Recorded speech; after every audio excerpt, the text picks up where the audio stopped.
السلام عليكم ورحمة الله. أهلا بكم وكل تحياتي لكم. موعد مباراة منتخب مصر القادمة أمام جيبوتي في تصفيات كأس العالم والقنوات الناقلة. في البداية أرجو منكم الاشتراك في القناة وتفعيل الجرس. بيستعد منتخب مصر لمواجهة جيبوتي في التصفيات المؤهلة لبطولة كأس العالم، والذي يتحقق أو يسعى فيه الفريق المصري لحصد أولى نقاط من أجل التأهل لمونديال 2026.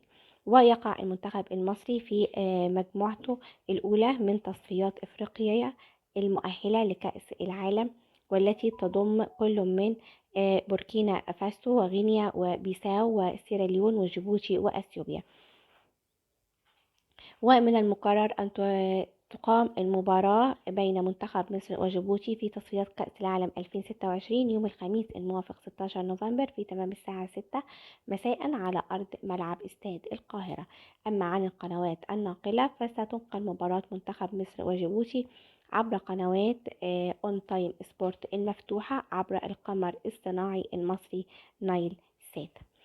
وقد أعلن الجهاز الفني لمنتخب مصر الأول لكرة القدم بقيادة المدرب البرتغالي لوي فيتوريا عن قائمة اللاعبين النهائية، وبتضم 25 لاعب لمعسكر شهر نوفمبر، والذي يتخلله مباراتي جيبوتي وسيراليون يوم 16 و 19 نوفمبر الجاري في الجولة الأولى والثانية من التصفيات المؤهلة لكأس العالم.